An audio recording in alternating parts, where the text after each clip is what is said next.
যে এলাকাগুলিতে আমাদের অবস্থান খুবই দুর্বল বাংলাদেশে, সেই এলাকাগুলিও এবারে জরিপ যেটা হইতেছে বিভিন্ন সংস্থা করতেছে, এই জরিপে বাংলাদেশে যারা ক্ষমতায় যাওয়ার জন্য অনেকটা পাঞ্জাবি গেদে বসে রয়েছে, তাগারে কাছাকাছি হয়ে গেছে আমাদের জন্য সমর্থন। দুর্বল এলাকার কথা বললাম।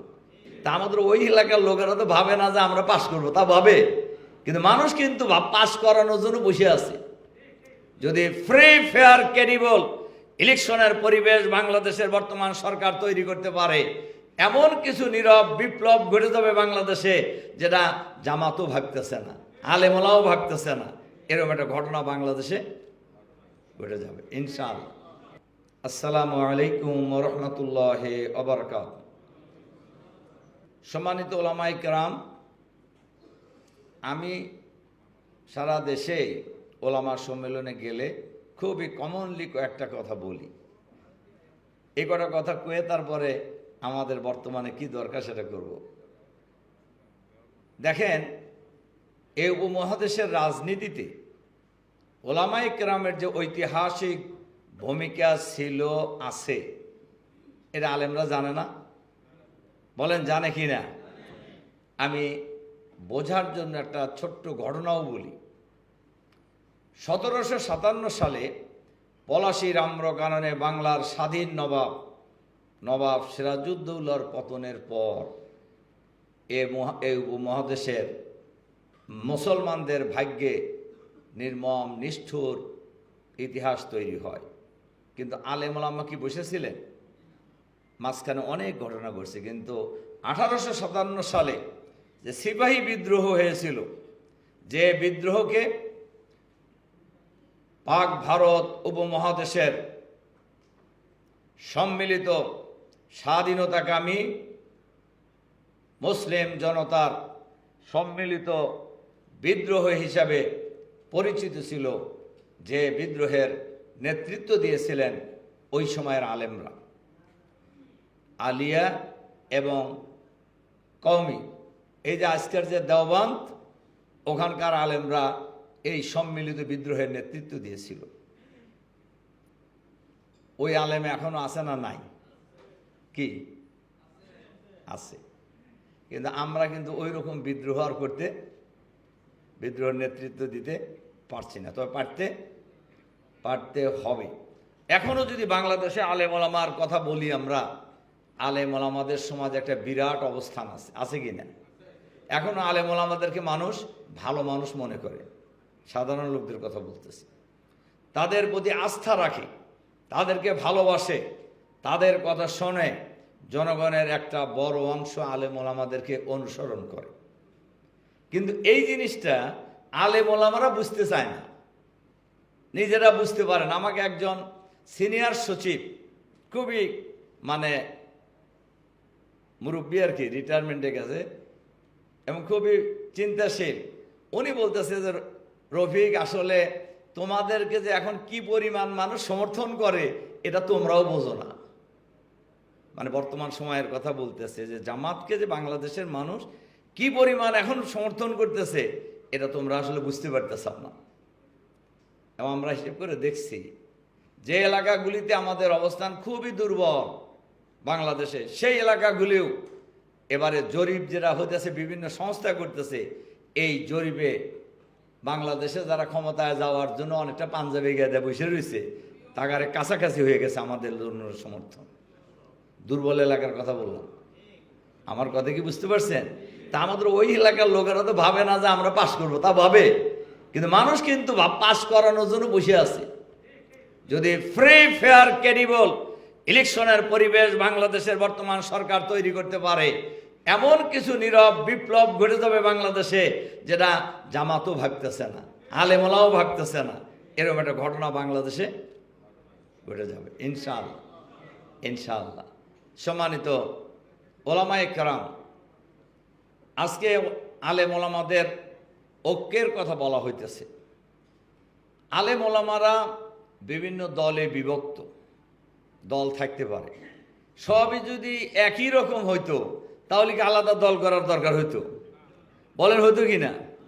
জামাত ইসলামীর কথা বাদ দেন, আমি আমাদের কওমি আলিয়া এই দুই লাইনের আলেমদেরই, যারা আমরা যাকে ওস্তাদ মনে করতাম, বাইতুল মোকাররমের সাবেক খতিব ওবায়দুল হক সাহেব, উনি একজন প্রশ্ন করেছিলেন যে হুজুর, আপনি তো কাছাকাছি জামাতের কিছুটা কাছাকাছি হয়ে গেছেন, তো মরার আগে অন্তত আলেম ওলামাদের ঐক্যটা করে যান। যিনি ছিলেন ওখানে তিনি তাদেরই একজন আমাকে বলছেন যে, উনি বলছেন যে দেখো, জামাত নিয়ে তো সমস্যা নাই, জামাতের মধ্যে তো কোনো অনৈক্য নাই, কিন্তু তোমাদের ঐক্য করার জন্যই তো আমার জান শেষ হয়ে যেতেছে। আমার কথা কি আপনি বুঝতে পারছেন আপনারা? কাজেই অনৈক্য থাকতে পারে, কিন্তু অনৈক্য আছে বলেই তো এত দল, না তো সব লোক তো জামাত ইসলামই করতো। অনৈক্য আছে বলেই তো এত দল তৈরি হয়েছে, কিন্তু বৃহত্তর স্বার্থে ওলামায়ে কেরাম এবার ঐক্যবদ্ধ হবে ইনশাআল্লাহ। ওলামায়ে কেরাম এবার কি হবে? ঐক্যবদ্ধ হবে। আমি যে কথাটা ওলামায়ে কেরামদের আগে বলতাম, এখন ইলেকশনের আগের কথা বলতেছি। কোরআন শরীফের আয়াত আলেমরা জানে না, ওলা তানাজাউ ফাতাফশালু ওয়া তাযহাবা রিহুকুম, আয়াত জানে না? বলেন জানে কি না? আপনারা জানেন না আয়াত? আলেম ওলামা যদি ঝগড়াঝাটি করে তাহলে শক্তি কমবে না বাড়বে? কমবে। এবং তোমরা কি হবা? ব্যর্থ হয়ে যাবা। কে বলছেন এই কথা? এ আয়াত কাদের জন্য বলছে? স্পেশালি আলেমদের জন্য। এই পয়েন্টে আমরা ঐক্যমত হয়ে গেলেই হয়। যুগে যুগে নবী রাসূলরা যে আন্দোলন করেছেন, একামতে দিনের আন্দোলন। একামতে দিনের আন্দোলন ফরজ না নফল? কি ফরজ? সকল নবীর উদ্দেশ্য কি ছিল জানে না আলেমরা? লিইয়ুযহিরাহু আলাদ-দীনি কুল্লি, সমস্ত মানব রচিত মতবাদের পরিবর্তন করে আল্লাহর আইনকে বিজয়ী করা। এটি তো নবী রাসূলদের উদ্দেশ্য ছিল। খুব কষ্ট লাগে, আমি দেখি দু একজন আলেম, আমি তাদের শ্রদ্ধাও করি, বলে যে জামাতিক দিয়ে আল্লাহর আইন চালু হবে না, বিএনপি আল্লাহর আইন চালু করবে। অন্তত খুব নাম করা এক আলেমের কথা কইছে। তো বিএনপির তো আল্লাহর আইন চালু করার কোন কর্মসূচি তাদের আছে? বলেন আছে কি না? জানেন আপনারা? জাতীয়তাবাদের কথা কোরআন শরীফের কোন পৃষ্ঠায় আছে? হাফেজ আছেন না? হ্যাঁ, অনেকেই আছে? নাই। তাদের আদর্শের সাথে তো ইসলামের সম্পর্ক নাই, তাদের কর্মসূচির সাথেও ইসলামের সম্পর্ক নাই। তাহলে একজন আলেম কি করে বলতে পারে যে জামাত দিয়ে ইসলাম কায়েম হবে না, ওই দল দিয়ে ইসলাম কায়েম হবে?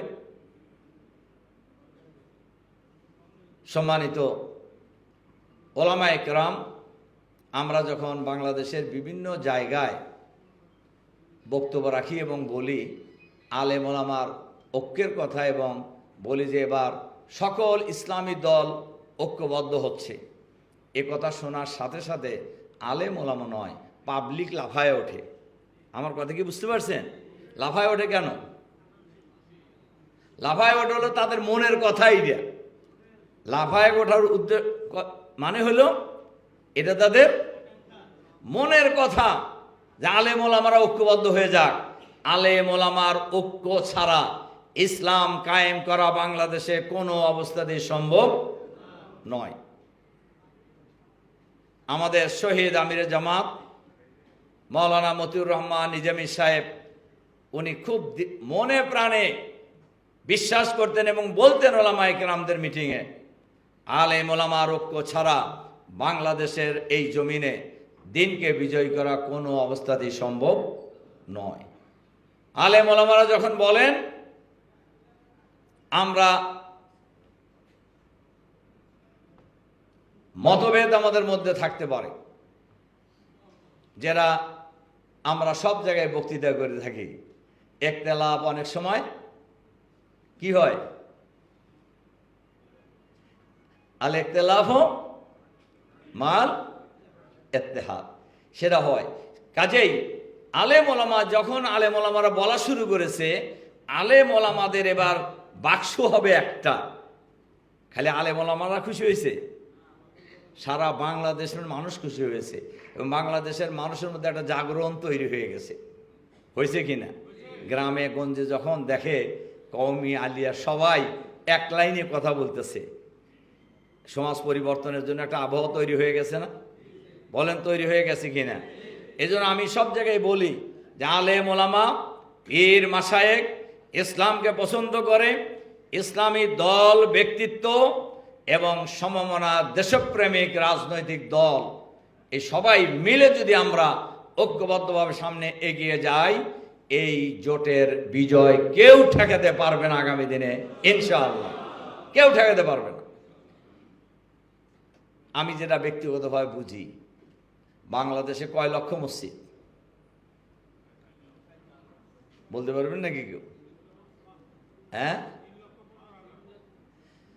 3.5 লাখের মতো মসজিদ আছে ধরেন, কম বেশি একতলাপ থাকবে, কেউ বলবেন কম, কেউ বলবেন বেশি। 3.5 লাখ থেকে 4 লাখ ধরেন। এই 3.5 লাখ 4 লক্ষ মসজিদের ইমাম খতিব যদি একই সুরে বাংলাদেশের 56,000 বর্গমাইলের এই বাংলাদেশে একই সুরে একই বক্তব্য রাখে, সমাজ পরিবর্তন হইতে সময় লাগবে? বলেন লাগবে কি না? কিন্তু আমরা কি সেটা হতে পারি না? আমরা করতে পারি না? আলহামদুলিল্লাহ, আশার দিক হলো বলা যায় অলমোস্ট ইসলামী দল, ইসলামী ব্যক্তি, ইসলামী শক্তি, সব মানুষ অলমোস্ট আমরা এই পয়েন্টে একমত হয়ে গিয়েছি যে আমরা এবার আমাদের বাক্সু হবে কয়টা? একটা। আপনারা খুশি হয়েছেন না? খুশি হয়েছেন কি না? আপনার যে চাইতে অনেক বেশি খুশি হয়েছে সাধারণ পাবলিক, আপনাদের চাইতে অনেক বেশি খুশি হয়েছে সাধারণ পাবলিক। তারা মনে করে এটা তাদের মনের কথা। তারা কি মনে করে? তাদের এটা মনের কথা। সম্মানিত ওলামায়ে কেরাম, কাজেই আপনারা বিভিন্ন জরিপের রিপোর্ট আপনারা দেখতেছেন না? আলহামদুলিল্লাহ, সকল জরিপেই এখন দুইটা শক্তি মুখোমুখি। একটা আমি জামাত বললাম না, এটা ইসলামী শক্তি। আমাদের সাথে সব ওলামায়ে কেরাম আছে, সব ইসলামী দল আছে, সব মিলে একটা শক্তি। আর একটা শক্তি হলো, এটাকে বলার নাম বলার দরকার আছে, এটা আপনারা সবাই কাছাকাছি হয়ে গেছে। আপনারা দেখেন যে জরিপটা সবচাইতে গ্রহণযোগ্য হয়েছে এই জাতির কাছে, যেটা ব্র্যাক করছে, ব্র্যাকের নেতৃত্বে যে জরিপ হয়েছে, ব্র্যাক কি জামাতের পক্ষে না বিপক্ষে, আলেম ওলামার পক্ষে না বিপক্ষে? তারা দেখবেন তাদের জরিপে এই দুই শক্তির জনসমর্থন কাছাকাছি দেখানো হয়েছে। আরেকটা জিনিস দেখানো হয়েছে যে শতকরা 48% মানুষ মত প্রদান করা থেকে বিরত থাকছে। কাকে ভোট দেবে বলে নাই। বিশ্লেষকরা বলছেন তারা যদি ওই দলের ভোটার হইতো তাহলে তো মত দেওয়ার ক্ষেত্রে ভয় পাওয়ার কোনো কারণ ছিল না। বিশ্লেষকরা বলছেন এই 48% মানুষের অধিকাংশ ভোটার হবে আগামী দিনে দাঁড়িপাল্লার ভোটার ইনশাআল্লাহ। আমার কথা কি আপনারা বুঝতে পারছেন? অনেকেই ধরেন ঘুমের ঘোরে আছে। ঘুমের ঘোরে বোঝেন নাকি? মনে করে যে 5ই আগস্টের পর কেউ কেউ এই দেশের মালিক হয়ে গেছে। আমি আর একটা কথা বলি, আমি গতকালকে আমাদের সেক্রেটারি জেনারেল সাহেবের ওখানে আমাদের মিটিং ছিল খুলনায়, ওখানেও আমি কথাটা বলছি। আমাদের এই দেশ স্বাধীন হয়েছে কত বছর হলো? 54 বছর। কয়টা দল শাসন করছে? একটা তো ছিল যারা বিদায় নিল, ফেসিবাদ, ব্যাখ্যা ছাড়া বলতেছি। আর একটা হলো নিজেরা অতিরিক্ত দালালি করার কারণে নিজেরাই বিলুপ্ত হয়ে গেছে। সেটা কোনটা? আর একটা আছে, তারা কিন্তু এর আগেও কয়বার চ্যাম্পিয়ন হয়েছে? 5 বার চ্যাম্পিয়ন হয়েছে। কিসে? 5ই আগস্টের পরের থেকে এ পর্যন্ত নমুনা কিছু দেখাইছে না? এগার পাথর পর্যন্ত চলে গেছে। হ্যাঁ, সুতরাং মানুষ এখন নতুন চিন্তা করার সুযোগ পাচ্ছে, নতুন চিন্তা করার সুযোগ পাচ্ছে। কাজেই এই 48% মানুষ যদি আমরা তাদের আস্থায় নিতে পারি তাহলে তারা ইসলামের পক্ষে ভোট দেবে ইনশাআল্লাহ। ইনশাআল্লাহ। ওখানে দিলে তো মত দিয়েই দিত, ওখানে দিল তো মত দিয়েই দিত। সম্মানিত ওলামা একরাম, কাজেই তারাও যে বলছে না যে মালিক বনে গেছে। আপনারা সাম্প্রতিককালে বাংলাদেশের 2টা বিশ্ববিদ্যালয়ে নির্বাচন হয়েছে, আপনারা তো জানেন সবাই। দেখি গ্রামের লোকেরাও জানে, যারা নাঙ্গল বয় ওরাও জানে। দেখি ডাকসু নির্বাচনের আগে, ডাকসুকে তো ফ্রান্সের অক্সফোর্ড বলা হয়, দ্বিতীয় পার্লামেন্ট বলা হয়। এই ইউনিভার্সিটি নির্বাচনের আগে তাদের একজন সিনিয়র নেতাকে, আমি আপনাদের বোঝার জন্য বলতেছি, আপনারা বুঝতেছেন, সিনিয়র নেতাকে টক শোতে উপস্থাপক জিজ্ঞাসা করছেন যে আর 2 দিন পরে তো নির্বাচন, কি বুঝতেছেন? উনি তাদের সংগঠনের নাম বলছে, তারা জিতব। তো বললেন কিভাবে বুঝলেন? কয় না, মানুষ ছাত্র দল ছাড়া আর কাক ভোট দিব, মানে ঠেকা পড়ে গেছে, মানুষ আর টাকারে ছাড়া আর ভোট দেওয়ার কোনো জায়গা নেই। ভাব হলো এরকম, যে মালিক বনে গেছে বলছিলাম না। কিন্তু এখন কি হয়েছে? সব দল মিলে যে ভোট পেয়েছে, ইসলামী ছাত্র শিবির একা তার চেয়ে বেশি ভোট পেয়েছে। আল্লাহু আকবার! এটা বিরাট ঘটনা বাংলাদেশে ঘটে গেছে। তার 2 দিন পরে হয়েছে, এটা 9 তারিখে, 11 তারিখ হয়েছে কোথায়? জাহাঙ্গীরনগর। সেখানে আরও বেশি ভোট পেয়েছি। অনেকেই মনে করেন বাংলাদেশের আগামী জাতীয় সংসদ নির্বাচনে ভোটাররা যদি ভোট প্রয়োগ করার সুযোগ পায়, তাহলে নীরবে বাংলাদেশের ভোট বিপ্লব হয়ে যাবে ইনশাআল্লাহ। এখন অলরেডি এই আলোচনা এখন কমনলি চলতেছে মানুষের চিন্তাশীল লোকদের মধ্যে। সেটা যদি হয়ে যায়, আলেম ওলামাদের সুবিধা না অসুবিধা? সুবিধা। এক্ষেত্রে আলেম ওলামাদের আরও ঐক্যবদ্ধ হওয়ার দরকার আছে না নাই? আমরা আমাদের এই যে খেলাফত মজলিসের নায়েবে আমির, আমি ওনাকে খুব মহব্বত করি, উনিও আমাকে খুব মহব্বত করে। উনি বলতেছিলেন যে কথাগুলি, আমাদের ভেদাভেদ কিছু থাকতেই পারে, ভেদাভেদ না থাকলে তো সবই আমরা এক দল হয়ে যেতাম, যেটা আমি আগে বলছি। কাজে এই ভেদাভেদ, আবার আমাদের কওমি লাইনের আর একজন ভাই খুব পরিষ্কার করেই অনেক কথা বলছেন। আবার আমাদের বিপ্লবী নেতা বেচারা জামাতপন্থী হিসাবে তাকে আখ্যায়িত করিয়া তার বছরের পর বছর তাকে জেলে রাখছে। উনিও বলছেন যে যদি আমরা ইসলামপন্থীরা সীসাডালা প্রাচীরের ন্যায় ঐক্যবদ্ধ হয়ে আমরা যদি মাঠে ময়দানে লড়াই করতে পারি, আগামী দিনের বাংলাদেশ হবে ইসলামের বাংলাদেশ ইনশাআল্লাহ। আগামী দিনের বাংলাদেশ হবে আলেম ওলামার বাংলাদেশ ইনশাআল্লাহ। আর আগামী দিনের বাংলাদেশ হবে ইসলাম কায়েমের বাংলাদেশ ইনশাআল্লাহ। কাজেই আমরা সরকারের কাছে আমরা আহ্বান জানাবো, একটা বড় সমস্যা চলতেছে, আপনারা বুঝতে পারতেছেন কিনা? জুলাই ঘোষণা এবং জুলাই সনদের আইনি ভিত্তি, এটা বলতে গেলে অনেক সময় লাগবে। আমি ওটার সাথে সরাসরি জড়িত। সব দল একমত, একটা দল একমত না, ওনার কাছে আমরা ক্ষমতায় যা করব। আর ভাই, আপনি যে ক্ষমতায় যাইবেন, এই গ্যারান্টি আপনি কোন জায়গাতে পাইছেন?